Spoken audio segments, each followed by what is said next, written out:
through the village. A footpath along Upper High Street, known as Road Hill locally, is essential, and if the developer cannot provide this, Section 106 contributions should fund it. Fourth, the traffic impacts. The access points will channel additional vehicles through narrow village streets, which have poor visibility and on-street parking. Rat running will endanger residents. Highways have said that the no right-hand turn onto the A4 500 deters traffic to the M1 junction 16, but they've not considered the return journey. The Harpole cut-through offers a far shorter route to the development, and without management, this route will be more appealing, and sat-navs will inevitably direct drivers through the village. Traffic calming, speed limits, and other deterrents must be provided. Fifth, the equal treatment for Harpole. Footpaths and traffic calming proposed to Duston must also be required for Harpole. Residents should be able to safely access their own village amenities, not just neighbouring communities. We wish to avoid the current situation we have with Western Gate, whereby parents are having to walk young children to primary school on busy roads with no footpaths. Finally, future connections and governance. The current plan shows only one way in and out of 450 houses. West Northants Council must ensure internal road links into the wider SUE as later phases come forward. The Parish Council requests formal involvement in Section 106 negotiations and responsibility for green spaces, ensuring they are integrated with Harpole rather than absorbed into Duston. Paragraph 767 of today's papers is contrary to the previous confirmation from Rebecca Grant that the Parish Council would have the opportunity to manage the open space. 1 minute remaining. Which would be in line with the rest of the SUE. If a management company is brought in, this development will be the only one in the parish with a management company and presumably management fees. Harpole Parish Council consider this unacceptable, especially given the written confirmation from the council. In conclusion, this development cannot be considered sustainable without proper levels of affordable housing, links to community facilities, public transport, pedestrian access, traffic management, and meaningful integration with Harpole. We urge the committee to secure these conditions before granting approval. Thank you.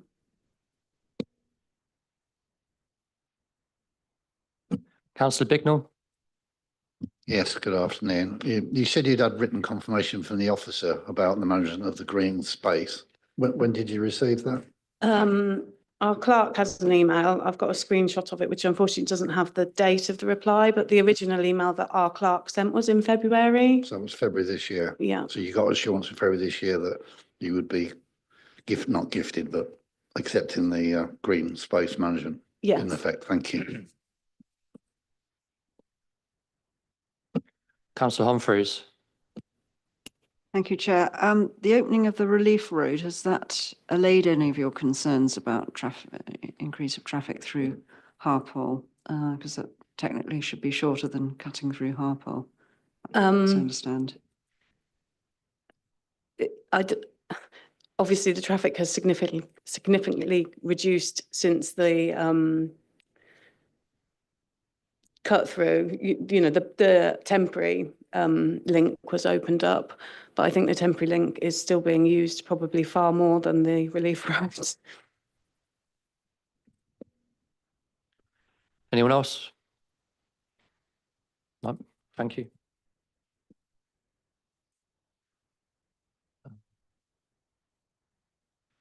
Melissa Keegan, please.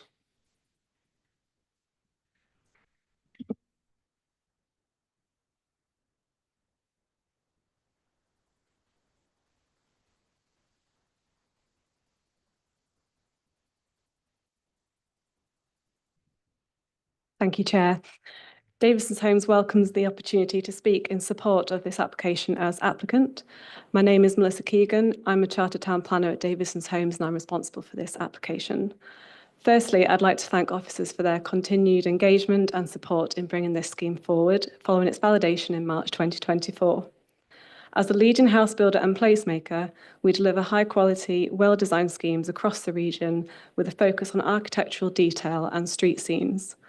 We're a family-owned company with over 3 generations of experience. This application represents our flagship scheme in West Northamptonshire, which aims to set the standard of design in this location and create a sense of local identity. The site is part of a wider allocation within the West Northamptonshire Joint Core Strategy known as N4, which allocates 2,550 dwellings, a local centre, primary school and other associated facilities. This application will deliver up to 450 of the allocated dwellings. The principle of development is therefore established through adopted policy. The application is made in hybrid form with 100 dwellings proposed as a full application and up to 350 in outline. This hybrid approach to the application will streamline delivery of the first phase, meaning that homes are delivered more quickly, boosting the supply of housing in the area. Future Reserve Matters applications will be made for the remaining 350 homes. The scheme includes a play area, 7.5 hectares of open space and vehicular and pedestrian connection points into the approved Bloor scheme. The scheme will also deliver a net gain in biodiversity. The site will be accessed via a new roundabout and also footway, cycleway of around 3 metres in width towards Duston. And this already benefits from planning permission and is under construction. The site will also deliver solar panels on all plots, and future building regulations, which currently may come in January 2026, will then require the air source heat pumps installation. So we anticipate around 350 of the 450 will have air source heat pumps. The open space will be transferred to a management company. The residents of the affordable housing will not pay the management fees. This cost will fall to the registered provider for the affordable units. When designing the scheme, particular focus was given to the entrance to the site, which proposes a central pond bordered by a stone wall, reflecting local character. The elevational treatment of the homes varies extensively, creating interest in the street scene and a sense of individuality. The scheme will provide a range of 1 to 5 bedroom homes. 14% affordable housing will be delivered, equating to 63 homes. The 10-year split will be 70% affordable rent and 30% shared ownership. The first phase of 100 homes will deliver a higher proportion of affordable upfront, delivering 35 units. The remaining 28 will be equally spread across remaining phases. This level of affordable housing has been subject to a viability position which is agreed with the council. The site has an existing bridleway known as KP1 running north to south. It's proposed to divert the bridleway along the western boundary of the site through the public open space, and tie the new route into Roman Road. Extensive discussions have been held with the British Horse Society, who do not object to the proposed new route. Some local concern has been raised about the potential increase in traffic through Harpole to access the A4500 and M1. The new Sandy Lane Relief Road has recently opened, and this is the logical route to the A4500 and M1 rather than through Harpole, with Google Maps, when I checked, saying this was quicker than going through Harpole Village. Highways have confirmed that no mitigation within Harpole is required to accommodate the development. The latest master plan before members for approval addresses all comments raised through the application process, including those from the British Horse Society, Highways and 1 the minute Local Flood remaining. Authority. The scheme will deliver a package of Section 106 obligations, including contributions towards education, healthcare and public transport. In conclusion, this hybrid application accords with the development plan and will boost the supply of homes in West Northamptonshire. There are no technical objections from statutory consultees. Therefore, I politely invite members to support the officer's recommendation to resolve to grant planning permission. Thank you for listening, and I'd be happy to answer any questions. Councillor Bignell. Thank you, through you, Chair. Why are your public open spaces so complex that Harpole can't look after them? So the latest biodiversity net gain regulations that came in require us to, or a management company or whoever takes the open space on, to maintain quite a high level of habitat benefit and level for 30 years. So that's an ongoing obligation which comes with higher costs than before the regulations, and also matters such as complex mowing regime plans that need to be maintained quite strictly. But do you actually know that Harpole Parish Council can't do that? You talk about they've got to be maintained for 30 years, but management companies of these things have the habit of going out of business after about 10 years, and it then falls back on the residents or somebody else. So I can't guarantee your management company is going to do it for 30 years anyway. Yes, I mean, obviously, hopefully that doesn't happen. It happens so often. Um, And the second question, you talked about that for the affordable housing, that they would pick up the tab for your management company, but nothing comes for free. They're not just going to absorb that cost for your management company and not reflect it in whatever they charge for the affordable housing. so So they are going to pay. They factor it into their business model, of course, but the point being is that it's not a direct cost to the residents of the affordable housing. But they're not getting it for free, are they? So that's an indirect cost then, whether it's a direct cost and indirect cost, it's going to cost them. Such as the market housing, they're paying twice. They're paying already to do it, and then you'll charge them another fee for doing it again. Is that really fair? Well, again, it's down to the business model of the management company as well. And obviously we do try and limit the charge to residents in the private plots as well. So we go out for, requests for quotes from management companies, and we will always try and pick the most. But did you look to Harpole to do it? We just. No. It's just but it's just, But it's you a don't high know their burden. capabilities, their cost model or anything. You just dismiss them saying, we can do it better. It's complex. They're yokels, they can't do it. Sorry. Councillor Manners. Thank you, Chair. I'm just picking up on that point. I mean, I go to endless parish councils. They're all volunteers, but goodness, they do take their sort of roles seriously. They have an exemplary record, the majority of them, of looking after open spaces, and I would fully support Councillor Bignell's assertion. And I slightly suspect that the costs will be higher to the residents too. I mean, that would just be my gut feel. So, I mean, I think you do need to, I'd urge you to rethink that. I mean, we've got a parish council actually willing to take this on, which is actually an achievement in itself. It also provides more of an integrated community and placemaking and responsibility. The second thing is, that's been mentioned actually by Councillor Pipes, is this footpath. And again, the disconnect between Harpole and this development by not having a footpath seems a huge missed opportunity. And I have to say, I don't trust our highways saying it's not, it's not reasonable or whatever the word, I can't remember the words that they used. But would you reconsider? Because on those two points, I'm really struggling to support. But thank you for the points about solar. And I mean, generally, the development is exemplary. I mean, I totally agree. And I know your company. I mean, I've got huge respect for Davidson's as a house builder. But I think these 2 points about placemaking, I think, are just so important. Thank you. Thank you. I'll take the B&G point first. I don't doubt the capabilities of councils generally to maintain open space.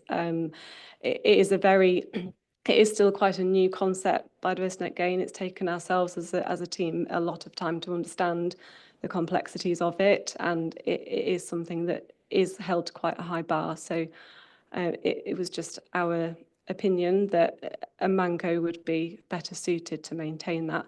And on the footpath point, the policy obviously is over 10 years old now, and that isn't a requirement in the policy to provide a footpath down to Harpole.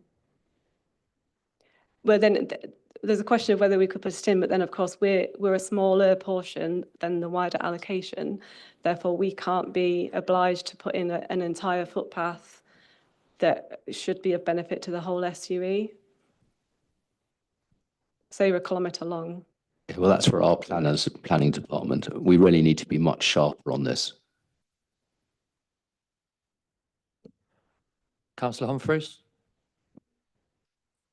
Thank you. Just echoing the comments of my colleague councillors on both the footpath and the other point. But just we heard the parish councillor from Harpole expressing concern that this would be a car dependent development. We've seen Active Travel England have supported it. Can you just go through how the site will connect without cars to the wider area? Of course. So firstly, an existing bus service will be extended into the Blore scheme. So that has the necessary 106 contributions, and we are also contributing financially towards that service, whilst the route won't divert through our site because it would have created, in the Highways opinion, too much of a delay on the service. It will go through the Blore scheme, and then we, of course, have the connection points through to Blore, which not only are vehicular but also pedestrian and cycle connections. So the idea being people can have good permeability and connectivity through to the Blore scheme. Whilst that Blore scheme hasn't yet come forward in detail to the south, that's why we are also providing the 3-metre footway cycleway on Roman Road to Duston to provide that connection without being beholden to when Blore would come forward. Councillor Smith. Thank you. I think it's a missed opportunity for you to not talk to the parish council in relation to the green space. I think it would serve Davison's really well to actually go through the exercise as you move forward in developing your business further. There's clearly a want from the parish council. This is about building a community, and I think it's a missed opportunity if you don't work with the parish council. There is space between, obviously, the village and this development. And obviously we're referencing the footpath, again, missed opportunity. You know, we're building communities here. This is people. Clearly there's profits here as well for you. But I think you should really reconsider your position in relation to the green space. It would be, yes, a little more work for you at the outset, but I think it would really serve you very well in the longer term. Thank you. In an ideal world, of course, it would build a relationship, but this needs to be seen in the context of the viability position as it stands. And if we were to transfer to the parish, that attracts significant commuted sums, which I think is noted in the report. Therefore, it would come at the expense of something else, i.e. affordable housing. We're already in a difficult position viability-wise with the other financial contributions that are asked of us, and increasing pressures more commercially, such as the building safety levy to rectify cladding, etc., coming in. Therefore, you know, in a perfectly viable world, we would be able to do that, but there just isn't room in the viability, unfortunately, to do that. Councillor Bignell. Yeah, I don't understand the maths of that. You're talking about the community sums to the parish council, and you can do it cheaper effectively, but you don't know what it costs if you use the parish council. You sort of comparing something with something completely different. You know what your costs are, and you're just saying, well, we've got to do it our way for our cost because that's the most viable way. Well, without considering the other side of the argument, I don't understand you can have an argument. Commuted sums always are higher than Manco fees. From what we've found, they are significantly higher. Any other questions? Councillor Pipes.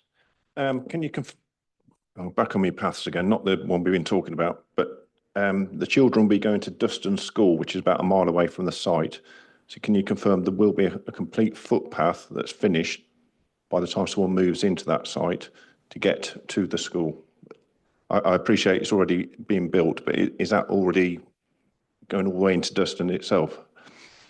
It will, yes. Yeah, okay, thanks.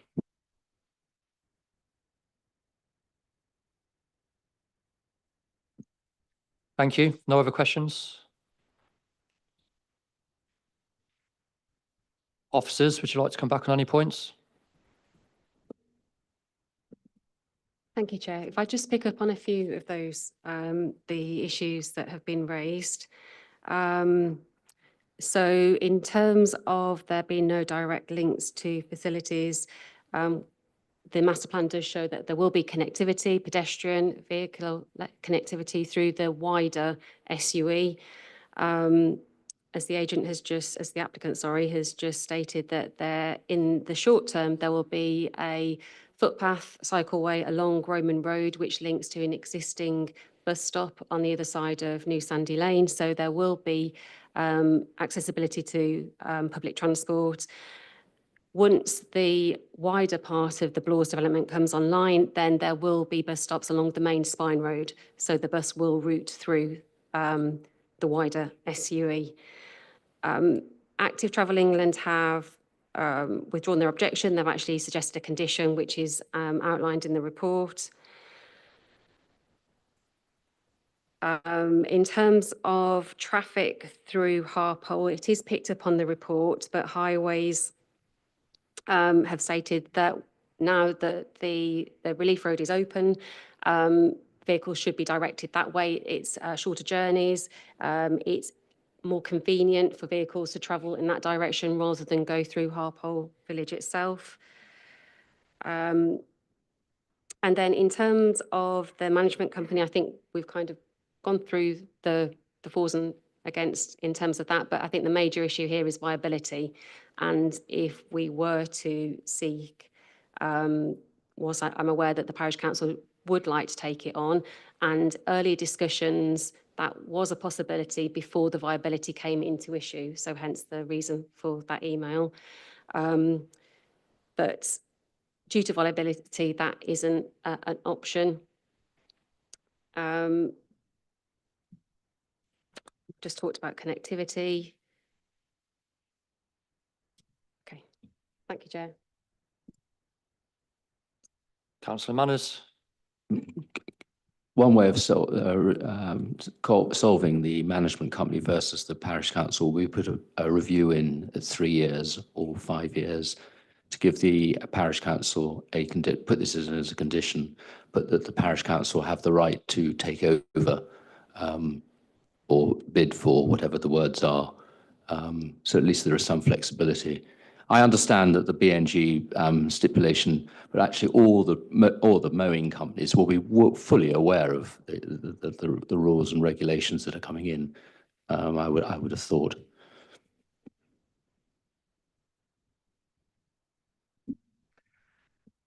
Through you, Chair, we could change the wording to management entity and have some form of opening that still allows some form of discussion with the parish.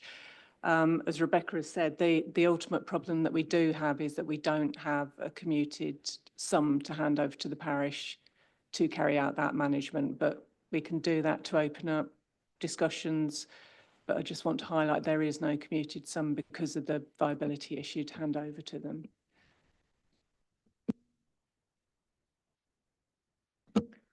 Councillor Bignell.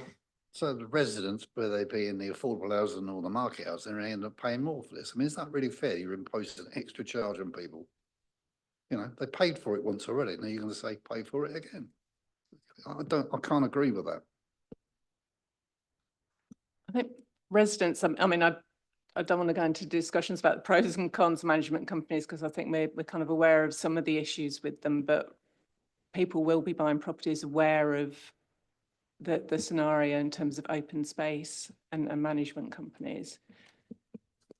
But if there was a commuted sum, then they wouldn't be paying that money. I just don't understand why we're imposing it on them. And it's just not in keeping with the rest of the development around that area. It's one area specific, and it's Davidton's. Wow, they're strange, eh? I am inclined to agree with the councillors on this point. If we can strengthen any of our points here with the developer, then I think that would be beneficial for everyone, including the parish, and everyone else is going to be living there. So if we can look into this, it would be appreciated. Does the committee want to move to 1 minute? That's fine. I think what Nikki said is if we leave the option open of an adoption of open space by the parish council through the wording of a management entity, so the applicant submits a management company scheme to us, we then look at that and see whether or not that's acceptable, whether or not it's viable, because you were concerned about the management company potentially not operating in the future. And then if we leave it open as a management entity, there would be the option of adoption by the parish council without having to return to the section 106. But if you wanted something more interventionist on the grounds of looking at a commuted sum and a guaranteed delivery to the parish council, I think you'd need to defer the application, because we can't, that would require us to go back to the applicant and have another discussion with them. But we think the entity route would get you that option available in the future as well. The entity group approach wouldn't work, because in 3 years' time, if they take it on, they have to put their precept up, charge the people in Alpole more to offset the fact they've under-commuted some. So it doesn't actually help. You just change in ownership, but there's no money for them to do it with, because hasn't been a commuted sum. So that doesn't help at all.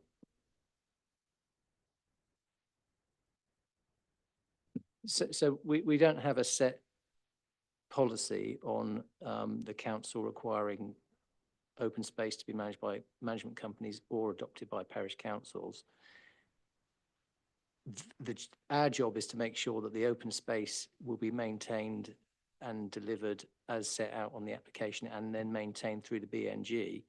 And if that can be done through management companies, that does happen in other parts of the country. I think if you feel very strongly about it, ultimately, I don't think that would be a justifiable reason for refusal of planning permission, because the management company option does deliver, and there are always mechanisms available to make sure that we approve a proper management company through a Section 106.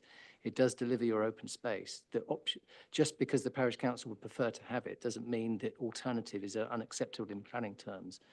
I think if we go with the idea of changing the wording of the current legal agreement to include the option of potentially an adoption of open space or some open space by the parish council through a management entity, that does give you that option. But if you're saying that you're only going to grant planning permission if the parish council adopt the open space, I don't think that's a sustainable refusal, because that's essentially what you're arguing at that point. That's what it turns in your mind. I don't think you can go that far.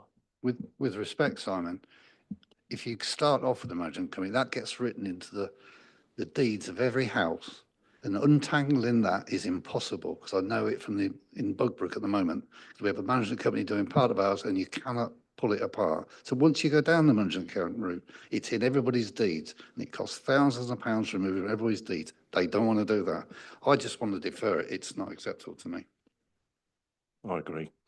Councillor Manners? I would support Councillor Bignell, and I'd also support a deferral on the basis of the footpath. I just don't think we're placemaking.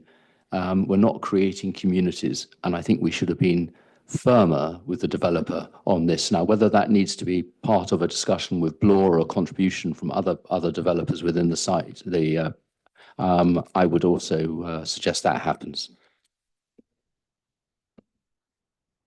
Sorry, through you, Chair, can I just clarify what we would be deferring for? I just want to clarify that in terms of a community sum being available for management companies, we've been through a viability process and sought independent advice, so that position wouldn't change from an officer's recommendation point of view. We've been through that process effectively, so I just want to clarify what we'd be deferring for in respect to the open space point.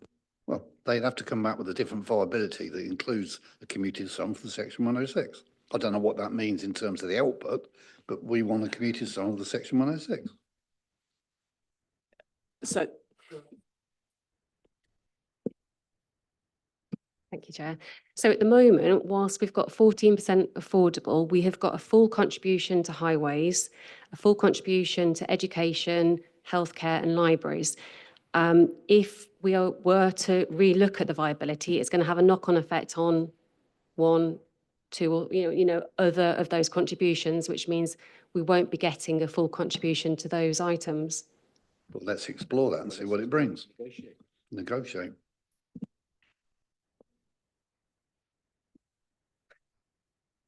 yes. That's just one opinion of viability, taking a certain set of forces or conditions, put the Section 106 in, say what that brings out at the far end. We say we want the Section 106 contribution or the commuted sum for this management, see what that brings out at the end of the day. It may, but we don't know what it's going to affect. But I think what Rebecca is saying, it would affect one or the other of those other points in terms of highway contributions towards education, healthcare, or affordable housing. It would inevitably affect some of the other contributions. I'm not suggesting it wouldn't affect it. Nothing comes for free, but we're not happy with the mix you're presented from us, which is this plus no commuted sum. Let's have a commuted sum in there, see what that is. That's all I'm suggesting. Through you, Chair, thank you. Yeah, we're just getting away from leasehold properties to put brand new properties on the market with a fee for something else and have that there. That just seems, illogical to me. I agree with Councillor Bignell. This is like a backdoor leasehold, isn't it? You're forcing people to pay something for indefinitely for once they've bought the property.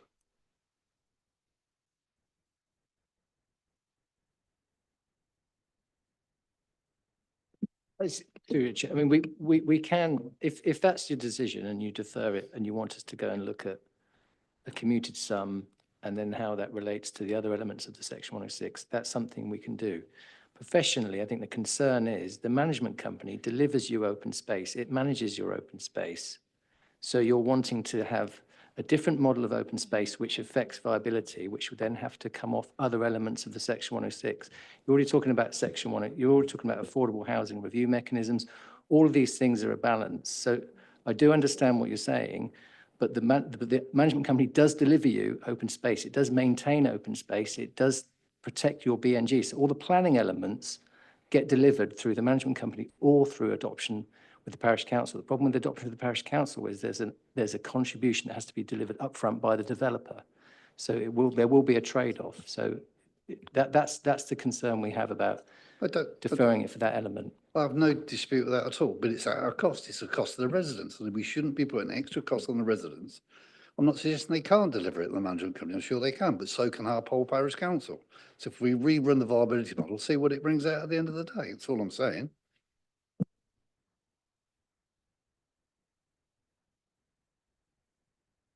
Councillor Humphreys? Thank you, Chair. We've heard from a Harpole Parish Councillor, but are we very clear that the entirety of the Parish Council aspires to take over this open space? I mean, Well, as ward councillor for the area, I can assure you they do.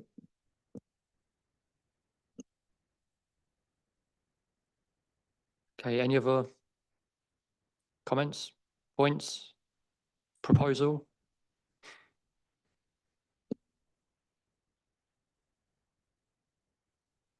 I'm happy to propose we defer this when we rerun the viability model, including the commuted sum to the parish council to maintain the green areas, see what it brings out and bring it back to the meeting and see, and the footpath, and see what it brings us. Can I just That's say, not a technical terms, but you know what I'm saying. That's my proposal anyway. Okay, so we've got proposal, we've got a seconder from Councillor Cartwright. Do you want to make a point? yeah, I did want to make a point. The road's looking a bit ropey from the new development into Harpole. So perhaps WNC and the developer could come together to, they're going to have to do something with the road sooner or later. Perhaps that would be a offshoot, a way of doing it.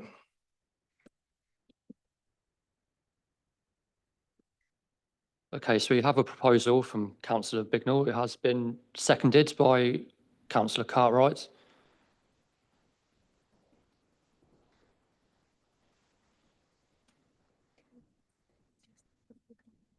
Yep. Can we ask somebody to clarify the deferral, please? So the first one was the reassessment of viability, including a open space maintenance contribution, and see how that impacts the viability. In terms of the footpath, is it to explore options for a footpath? I think so. I would like, personally, I'd like the viability model to be rerun with the Section 106 contribution or commuted sum, and that's fine, but also explore beyond that whether they're willing to do something in terms of the roads. I don't want that in the viability model because I think we're going to get confused. I just want the viability to be rerun with a commuted sum to the council. See what that brings, and if they want, they may go away and think, oh, we've listened to you, we're willing to do this as well, then that's fine. I'm just conscious that we have no the justification for us in terms of highways. We've obviously consulted Highway Authority in terms of the improvements to I think we all roads. agree that that's a wish. Could they? If they can't, well, they can't. That's just an add-on, really. It's not dependent upon that. If they can't, they can't. But if they can do a commuted sum, then that's the important bit at the end of the day. A commuted sum for improvements to for the green areas, that's it. That's the, Rural and environmental, and if they want to put some extras on it, well, bless them, that'd be nice.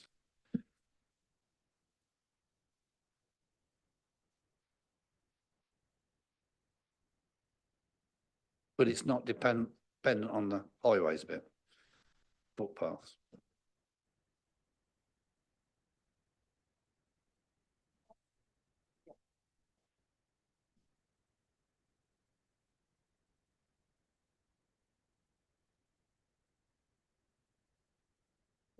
It's the green space.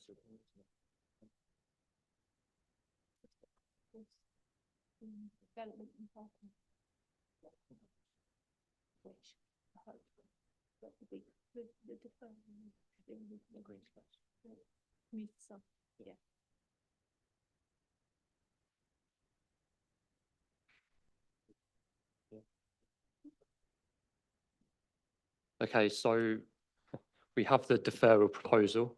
Did you want to read it out, or are we happy that we all understand it?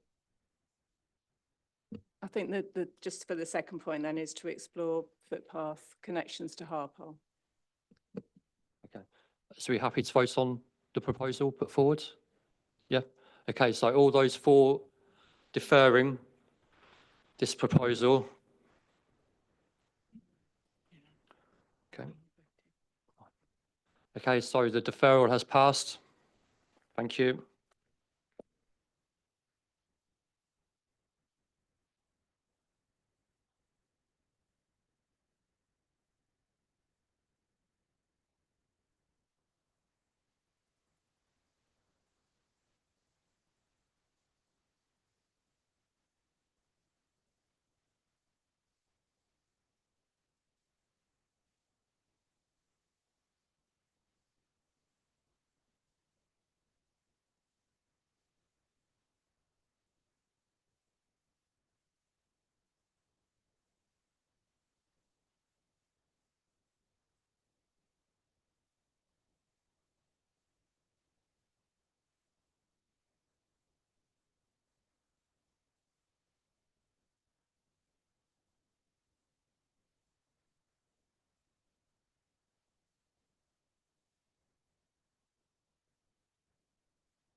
Okay, everyone, we move on to item 7, please. 2025/0930/MAF. Okay, we'll give Councillor Manners 10 seconds to get to his seat before we start officially. Thank you, Councillor Bignell. That's fine.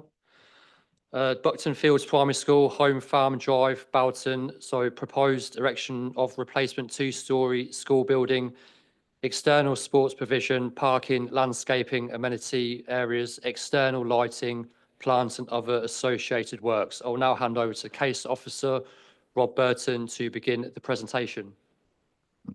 Thank you, Chair. So this application relates to the replacement of Buckton Fields Primary School. This will include the school itself, as well as a new 52-place nursery, all-weather pitch and associated infrastructure. So it's worth noting the original school was granted consent in 2020 but was forced to close due to structural issues. This school has now been demolished under a separate consent, so this application is just for the rebuild. So if we move on to the site location plans, so these provide a wider view of the site relative to its context. The site is situated within a residential context, being part of the Buckton Fields SUE. There's public open space and a small local centre to the west, residential properties to the south, east, and to the north beyond Brampton Lane is open countryside.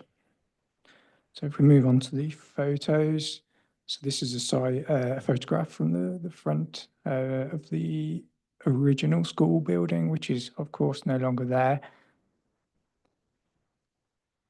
Another view showing the residential properties to the east. Then another view of the original school building. And this one shows the small local centre to the western side of the school with the original school in the background. This is to the rear of the original school, and you can see the flats on the right-hand side there. Then this is to the open space to the western side of the site. This is a view from the rear of the site. You can see there the temporary school accommodation that is sited on the existing playing fields. And then another view from the housing estate towards the east. You've got a section of playing field between the housing estate and the school site in the distance there. So if we move on to the site location plan, this is a plan showing how the site would be laid out. You've got the existing car parking areas, access areas, and mugger to the front and the east. Those will largely remain as existing with just a few tweaks to the parking area as a result of the reorientated building. The building itself will be slightly larger, but comparable to the existing. It will be sited on in a similar position, just reorientated slightly. The all-weather pitch is a new facility to the north of the site there. And the site will benefit from enhanced landscaping throughout, contributing towards a 53% biodiversity net gain. So if we move on to the elevation plans, these are the side elevation plans and the front and rear elevation plans. They are fairly comparable to the existing building in terms of external materials, size and scale. It will have brick to the lower portion with render above. The existing was brick with cladding above, so it is fairly comparable. External materials will be conditioned, however, so they will come in later. And the final slide, we have the all-weather pitch details. So this has been designed to maximize usability, protect residential amenity, and meet Sport England requirements. There will be some acoustic fencing to the south of that pitch to protect the amenity of the flats you saw in a previous photo. So to conclude, the proposed development complies with the development plan whilst providing wider public benefits, including provision of enhanced educational facilities, community use facilities, pedestrian crossing, and biodiversity net gain. And I should say the crossing, it was something which was requested by a large number of residents locally, and it will provide enhanced pedestrian connectivity to the school just outside the site there to the south of the existing access. So overall, the proposal is recommended for approval subject to the conditions set out within the report. Thank you, Chair. Thank you, Rob. Councillor Bignell. Yes, I see it includes a much needed 3G pitch within this thing. What is the arrangements for that use by the community? I was trying to scan through and find that, but I couldn't actually find that bit. Apologies. There's no arrangement currently. I think the existing MUGA has an arrangement, but there's a condition which will require a new arrangement to be put in place for the community hall, the existing MUGA and the new all-weather pitch. So that there will be an arrangement at some There point will be, for yeah, it needs community to be use. agreed. Good, thank you.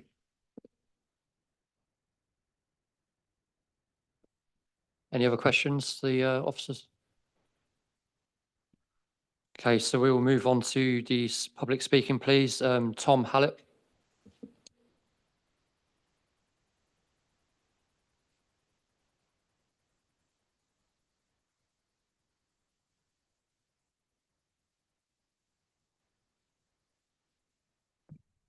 Thank you.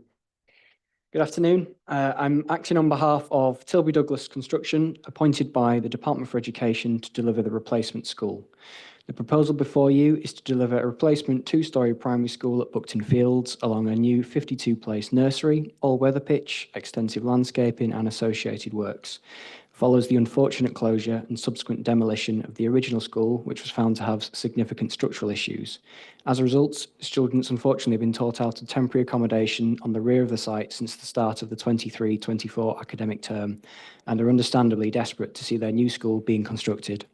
This application is about providing children in Buckton Fields with a safe, modern and permanent learning environment, ensuring that the community receives the valuable infrastructure it was promised when the wider SUE was first planned. The case for approving this application is considered to be compelling. First, the principle of development. The site is an established school and any proposal for redevelopment for educational purposes ought to be considered acceptable in principle. The structural problems identified on the former school meant that demolition and rebuilding was the only viable option. An accelerated programme of works ensures that students can decant from the temporary building and return to the new school as quickly as possible, anticipated to be December of next year. Both local and national planning policy places great weight on the creation and expansion of education facilities.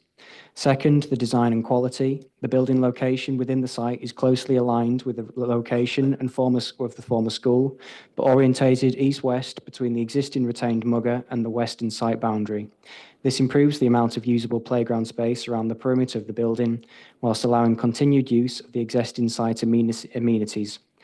The proposed hard and soft amenity spaces have been carefully designed to provide appealing spaces for informal recreational use, practical, accessible and enhanced formal sports provision, and furthermore, the proposed landscaping contributes positively to the environment, softens the development to help integrate the building in the local context.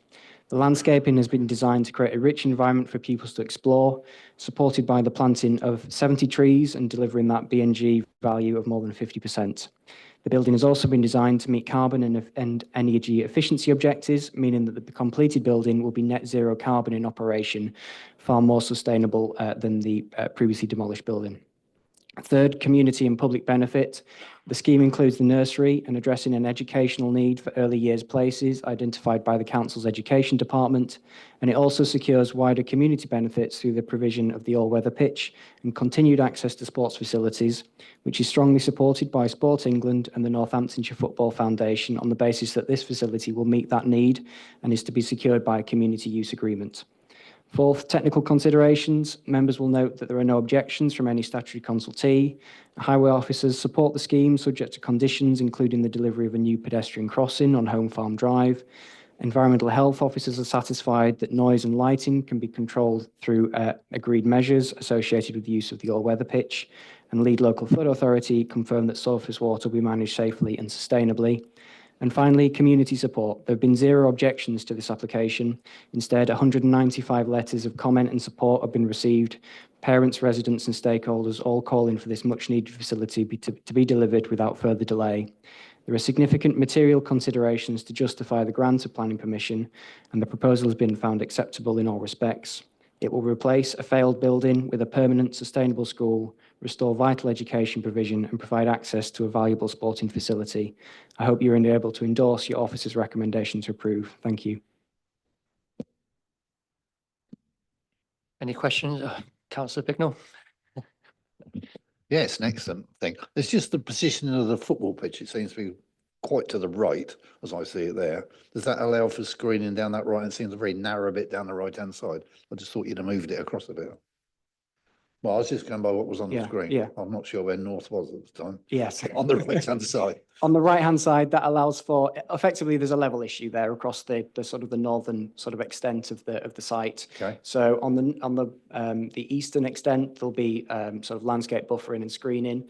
And on the western extent, the idea is that that becomes a bit of a, think of it like a forest learning environment, effectively. A big ethos of this school is that they wish to sort of explore and provide opportunities for children to get out there and learn within the environment. And the provision, the idea being that the topography lends itself to that. So on detailed landscape plans that were submitted as part of the scheme, it provides opportunities for things like willow tunnels and walking routes and sort of habitat areas. And the opportunity really for students to learn about those 70 trees that are planted and also understand this biodiversity net gain. And that 50% is really quite an achievement in an environment of this nature. And the idea is that it's part of the sort of the school's curriculum to see that that's delivered through the eyes of the student. Yeah, I mean, I think it's commendable. I was just worried about whether the whole of the pitch was actually screened effectively from the environment. Yeah, that's correct. Okay, thank you. Anyone else? No, thank you.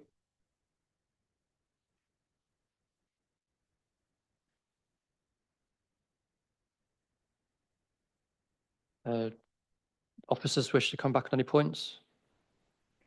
No, thank you, Chair. Thank you. I'll move the committee to debate this application, please.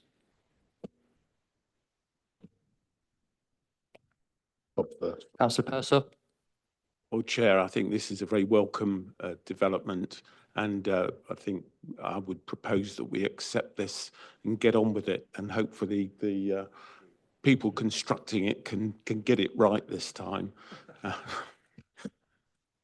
Well, hopefully the rack won't be used again. Do we have a seconder for this one, please? Thank you, Councillor Smith. Okay, so the proposal is, I won't repeat exactly what Councillor Purser said we should be doing, but it is to accept the recommendation to grant permission subject to conditions as set out below with delegated authority to the Assistant Director for Planning and Development to approve any amendments to conditions as deemed necessary. All those voting for? Okay, thank you. One deferral has passed unanimously. One abstention, sorry.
Okay, thank you, everyone. Move on to item 8, 2025/993/MAF. Zone A, Prologis RFI, Derft, Crick, Northamptonshire. Proposed construction of storage and distribution building with ancillary office floor space.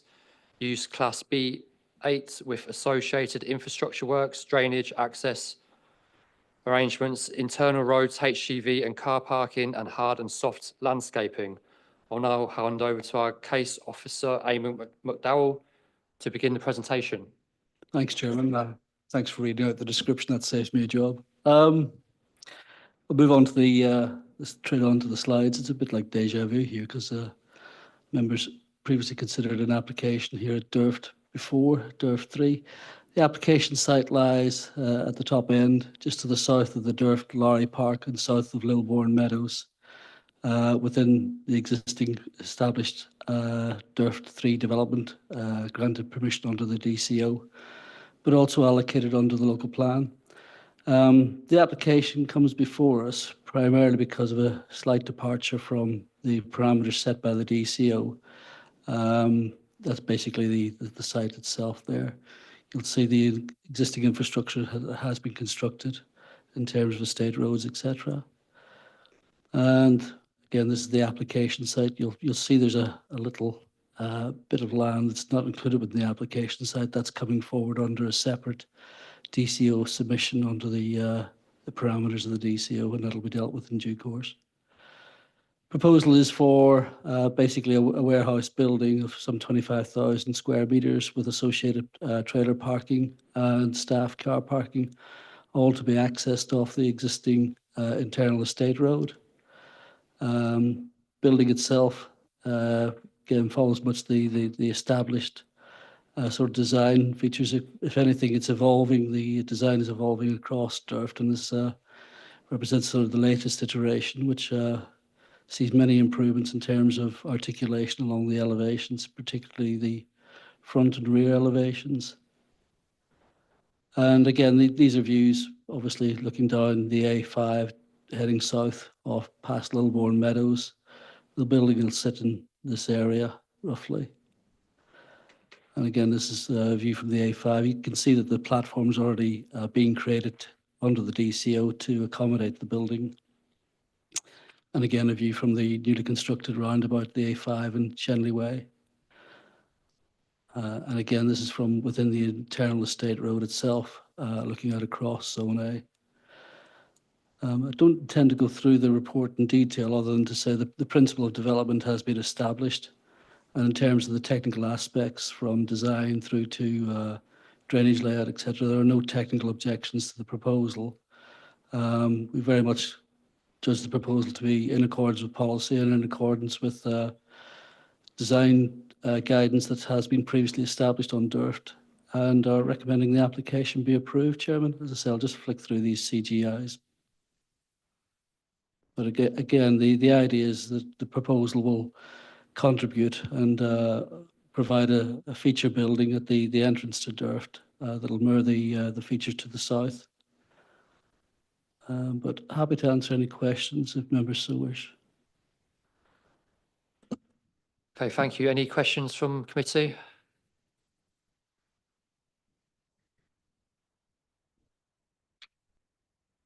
No? Okay.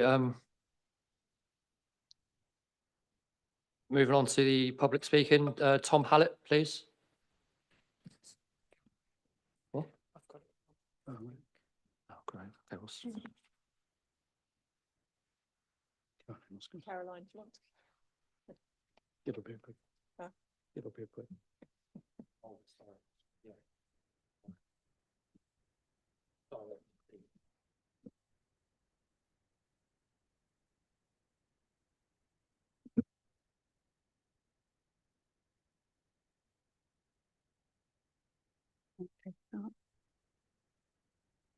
Good afternoon, everybody. My name is Caroline Musker. I'm the head of planning at Prologis. We are at a pivotal moment for Durft. This application is not just another proposal. It is another milestone that reinforces Durft's position at the heart of the Golden Triangle and as a driver of national economic growth and local opportunity. This full planning application is for XPO, a leading global logistics and transport company with its UK and Ireland headquarters and national distribution hub at Crick. This flagship building will allow XPO to expand its operations. Its location at Durft ensures seamless access to both the strategic highway network and the rail-connected logistics ecosystem. This is critical for the operation they will carry out in this building. Importantly, there have been no objections. All technical matters are covered by the robust conditions recommended in the report. At the heart of this application, it's about three things: driving economic growth, delivering exceptional design, and leading on sustainability. Let me take you through each one. One, driving economic growth. This scheme represents a £57 million investment in West Northamptonshire. Around 250 permanent jobs will be created once operational, with many more supported in the supply chain. During construction, around 550 jobs will be supported. It will generate £936,000 annually in business rates. This is a long-term, stable, high-value investment tied to one of the UK's most important logistics hubs. And with that economic platform in place, the next test is design quality. Prologis is at an exciting phase of design evolution at Durft, consistently raising standards. Architecturally, the building creates a distinctive gateway presence on the A5 with refined massing, a modern palette, and landscaping that strengthens the green edge and enhances the environment for staff. To accommodate XPO's automation, the building rises just 2.7 metres above the DCO height parameter. This modest increase has been carefully assessed and shown to have no significant additional visual impact. Crucially, it enables the operational efficiency and job creation that this scheme secures. This design is of the highest calibre, balancing world-class functionality with Prologis' long-term commitment to placemaking and sustainability at Durft. And that brings me to the third pillar, leading on sustainability. Sustainability is at the core of this scheme. It will include a substantial rooftop solar power system consisting of over 800 solar panels at the cost of circa £500,000. This system will generate 332,000 kilowatt hours in energy terms. The power generated will be equivalent to the annual energy demand of 115 homes. The building is capable of generating more energy in the future, and our Prologis Energy business exists to provide additional solar power for occupiers that can use it. Generation of surplus energy that cannot be used requires export to the grid, which is often restricted and creates little value. Our approach, which matches supply and demand, avoids this inefficiency. The scheme is targeting BREEAM Outstanding, EPC A+ and 100% renewable energy compliance, going well beyond planning policy and setting a new benchmark for logistics design. Pulling those strands together, economic value, design quality, and net positive performance, the outcome is clear. In summary, this project is long-term, stable, and high value. For XPO, it provides the critical national infrastructure they need for faster, cleaner, and more reliable distribution. For West Northamptonshire, it secures major jobs, investment, and revenue delivered through exemplary design and sector-leading sustainability. We respectfully ask that you support the officer's recommendation. Thank you. Thank you. Any questions from committee? No? Thank you, Caroline. Thank you. Officers, any points you want to come back on? No, Chairman. Okay, so I'll move the committee to debate this application, please. I'm happy Councillor- to propose. I'm guessing one of you are going to do it, so who want?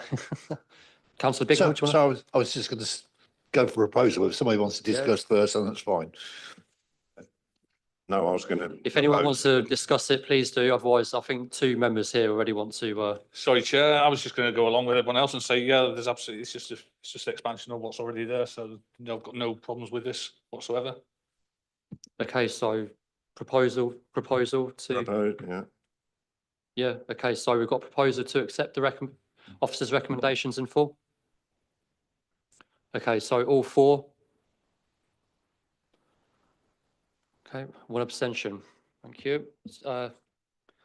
This is passed. Thank you.